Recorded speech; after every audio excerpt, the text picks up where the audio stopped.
May ipapakita akong feel-good na video. Pero para maintindihan mo ang konteksto, baka kailangan mong panuuri ng ilan sa mga ito. Ganito nga sila kumilos. Laging nagdadasal sa harap ng sikat na lugar bilang tanda ng pag-aangkin na parang sinasabi nilang, amin na to, pigilan nyo kung kaya nyo. Ganito ang ginagawa nila. Tingnan mo, sa Londres, inaatake nila ang mga Kristiyanong mga aral. Tingnan mo yan. Inaatake nila ang mga Kristiyanong mga aral. Bawal magdasal o mangaral ng Kristyanismo kahit dito sa sarili mong bansa. Amin daw ang lugar na ito. Tingnan mo. Tingnan mo, ang daming tao. Mga kaibigan, hindi natin kaya. Mga kapatid, Nag-e-excite na kayo. Sabi niya, bawal mangaral ng Kristyanismo dito dahil Muslim na lugar ito. Kaya matagal na nilang inaaway ang mga tubong taga roon. Matagal na nilang inaaway ang mga lokal. Ganito rin ang nangyari sa Polonia. Kaya isang matapang na pulako ang humarap sa pamilyang Muslim at sinabi, hindi kayo pwedeng magdasal dito. Yun lang. Yun lang ang lingguwaheng naiintindihan nila. Mga taong katulad natin at iba pa mga Kristiyano, syempre. Hindi ako Kristiyano. Pero sinasabi ng mga Kristiyano, bakit may doble pamantayan? Hinuhuli ang mga Kristiyano dahil tahimik silang nagdarasal. Sa labas ng klinika ng aborsyon sa London. Oo, ilang beses ko nang ipinalabas ang video na yon dati. Na itong Kristiyanang babae ay tahimik lang na nakatayo sa kabilang bahagi ng kalsada kung saan may klinika ng aborsyon at siya ay inaresto. Pinagmulta pa. Pero ang mga Muslim nakakalusot dito. Ito ang mga bagay na pinapalampas sa kanila. Ito ay sa Moscow, nakakalusot sila dito. Ito ay sa Westminster Abbey, nakakalusot sila dito. Tingnan mo ito. Ito ay sa Parliament Square. Tingnan mo yan. Ginagawa nila ito saan man bilang tanda ng kanilang paghahari. Dahil dito, sinisimulan na silang harapin ng mga tao ngayon. Ito si Pasi. Nakalimutan ko ang pangalan niya. Ano nga uli pangalan niya? Oo. Tingnan mo ito. Akala nang nila pwede silang pumunta kahit saan nila gusto. Pwede lang silang magdasal at galitin ang mga taga roon. Pero matatapos na yan. Malapit na matapos mga pare. Ganito ginagawa nila. Panoorin nyo. Maligayang pagdating sa Mega Mosque ng Bradford. Ito ang Mustafa Mount Mega Mosque dito sa Bradford. Dati, universidad talaga ito. Dati itong gusali ng pamamahala ng University of Bradford, binili namin at ginawang Mega Mosque na parang sa Harry Potter. Tingnan mo kung gaano ito kalaki. Gaano siya ka-proud? Mahilig talaga silang gawin yan. Tingnan mo to. Tingnan mo tong sumali. Oo, halatang sumali siya. Ipapaliwanag ko kung bakit sinakop ng mga Somali ang buong bayan. May cafe kami na Nisa Cafe. Dati itong pub, ngayon Somali Cafe na. Sinakop na ng mga Somali, kaya may coffee shop na sila ngayon. Ano nga ba ito? Sinakop na namin. Kami na ang may hawak. Talaga? Tignan mo ito. Panurin mo na. Nagsimula na sa Ireland. Malaking respeto sa mga tao ng Ireland. Hindi sila nagpapatalo. Kaya panurin mo ito. Ito. Ito ay paradahan ng Dublin Airport. Nahintayan ng taxi. Okay. Anong ibig sabihin nito? Kaya nun, pasensya na. Pasensya na mga kaibigan. Nakakainsulto para sa amin. Nakakainsulto para sa amin. Ayaw namin makita kayong itinaas ang mga puwet ninyo sa ere. Ibinabangga ang ulo ninyo sa lupa kahit saan pa ninyo gusto. Hindi. Ayaw namin yon. Ayaw namin yon. Bansa namin ito. Mga patakaran namin. Sila ang tinutukoy ko. Bansa nila, patakaran nila. Ayaw mo? Umalis ka. Hindi namin ito papayagan. Sa ngayon, ang depensa nyo lang ay mga woke na traidor na kaliwang politiko.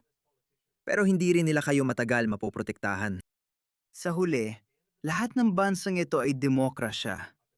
Kapag marami ang tumanggi sa kalokohang ito, mawawala rin ang mga woke na politiko. Hindi sila tulad ni Putin, Xi Jinping o Kim Jong-un. May limitadong panahon lang sila para kumilos. Kapag nawala sila, tuluyan na silang mawawala. Makikita mo. Tingnan mo. Kaya yung lalaki, nag-video siya mula malayo tapos hinarap sila. Panurin mo. Aris Sultan. Ano pangalan ng gusali na to? Itong isa. Oh. ngayon pangalanan mo lang ang gusaling ito ng tax rank. Ito ang taxidermy. Ano na ulit tawag sa gusaling ito? Kesyang pera. Baka si Manikesh ito dito. Wala nang ganito sa mosque na yon. Sunshine, wala nang ganito sa mosque. Pwede mo na ito sabihin ng hayagan dahil kristyanong bansa na tayo. Kristiyanong bansa tayo. Mga kaibigan, di natin may isip ganitong pananalita 10 taon ang nakaraan. Kung magkakaroon ng muling pagbangon ng Kristyanismo o yung tinatawag nilang Christian fundamentalism, kayo ang dahilan nito. Kung ang mga secular, mga katulad ko, mga ateista o secular na tao, kung wala silang doble standard, kung sila ay patas, kung sila ay nanindigan sa tunay na sekularismo, sana pinatigil din nila ang mga taong ito. Sana ayos lang ang mga Kristiyano. Ayos naman ang mga Kristiyano. Hindi naman sila nakikipaglaban para sa kahit ano. Wala naman silang hinihingi. Pero nang makita nila itong mga doble standard na ito, at sa totoo lang, wala akong kinalaman sa mga taong ito. Galit ako sa mga taong gumawa nito na nagpasok ng mga dobleng pamantayang ito. Para sa mga Muslim, parang todo bigay sila. Ano gusto ninyo? Gusto ninyong magdasal dito o kunin ang simbahan namin? Sige, panatilihin natin ito. Pipigilan namin ang mga Kristiyano, huwag kayong mag-alala. Oo, akala mo madali lang. Ngayon, bumabalik na sa inyo ang mga ginawa ninyo. Kayo ang may kagagawa nito, kaya panagutan ninyo. Hindi dati ganito kalantad sa mga mosque na marami naman sa buong bansa. Maraming mosque. Well, ito. Nasa gitna ng bukas na lugar. Parang ibig ko sabihin, nasa mismong lantad na lugar ito rito. Seryoso ka ba? Oh, kristyanong bansa to. Kristyanong bansa ito, pero malapit na tayo doon. Oh, ano tawag mo sa gusaling ito? Cash. Hello! Parang Marrakesh dito sa kristyanong bansa na may mosque sa gitna. Parang hindi naman ito bansang Muslim. Tatanong lang ako kung anong nangyayari. Yun lang naman ang tinatanong ko. Hindi. Hindi ako nagre-record. Hindi, nagre-record lang ako para sa sarili kong kalitasan. Hindi mahalaga yan. Sige.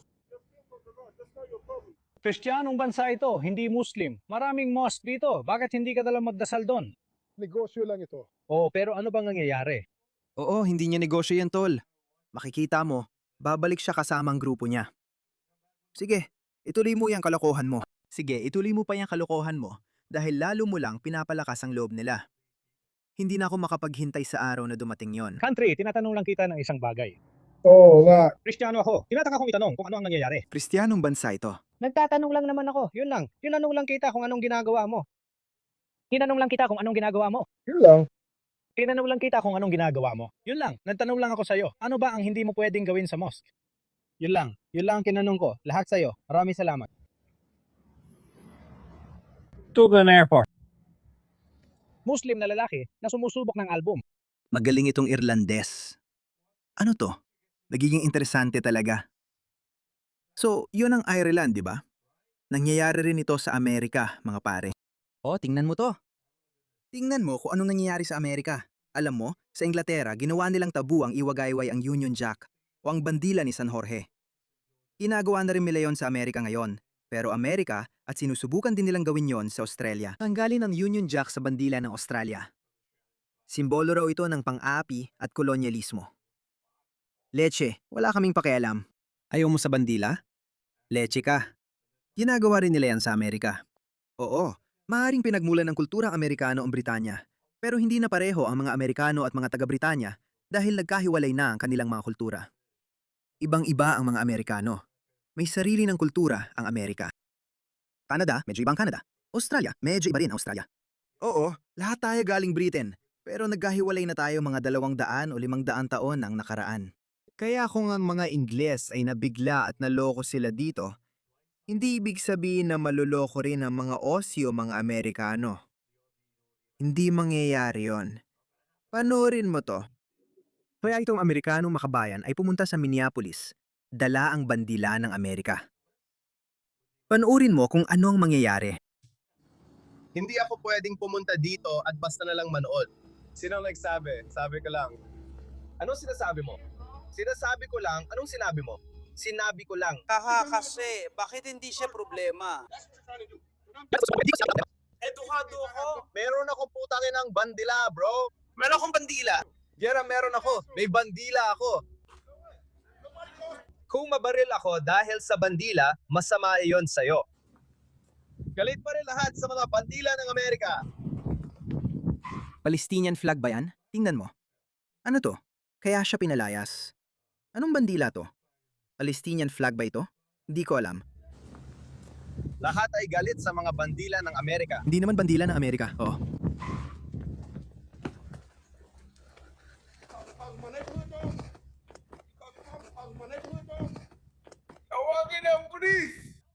Tawagin ang police! Tawagin ang police! Tawagin ang pulis!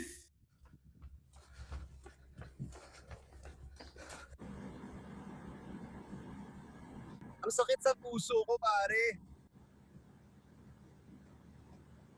Hindi ako makaupo dito nang hindi ko gustong itaas ang bintana at ilock ang pinto kapag may dumadaan. Nakakahiya talaga. Wala nang makakapampalaki ng anak dito ng likas. Lalo na siguro kung puti ka. Nakakatawa na lang talaga itong kalokohan na to. Anong nangyayari sa estadong to, putang ina? Araw akong tumitingin. Sabi ko, ang dami ko talagang pwedeng ibunyag, putang ina. Parang playground to para sa kahit sinong content creator. Hindi ko mapuntahan ang mga gusto kong puntahan. Ang dami talaga. Anong krimen ang ginagawa ng taong to? Ibig kong sabihin, puti lang siyang lalaki na naglalakad sa kalsada na may dalang bandila ng Amerika. At hindi ko na rin palalagpasin. Pero nandito ang isang itim na lalaki na nagpapakita. Sa tingin ko, itim siya.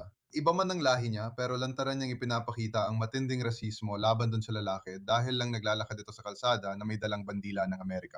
Kung pupunta pa tayo sa video, may sasakyan na huminto at handa na siya. Tingnan mo ang mangyayari. Bigla siyang huminto, tapos may lalaking bumaba agad sa sasakyan na parang handang manakit. Yon ang hinala ko.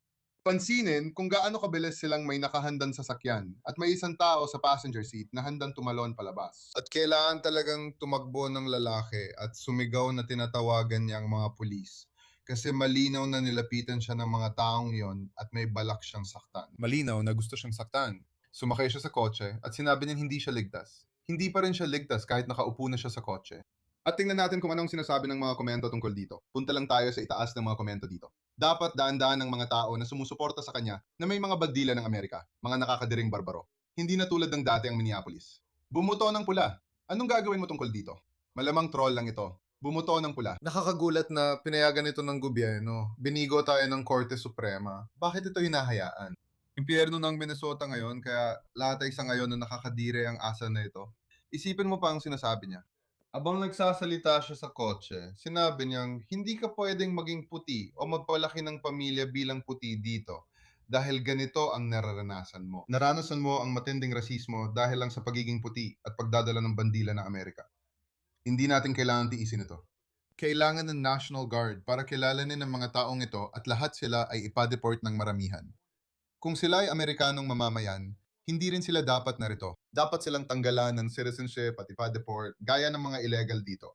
Kung ganito ka umasta, hindi ka dapat nandito.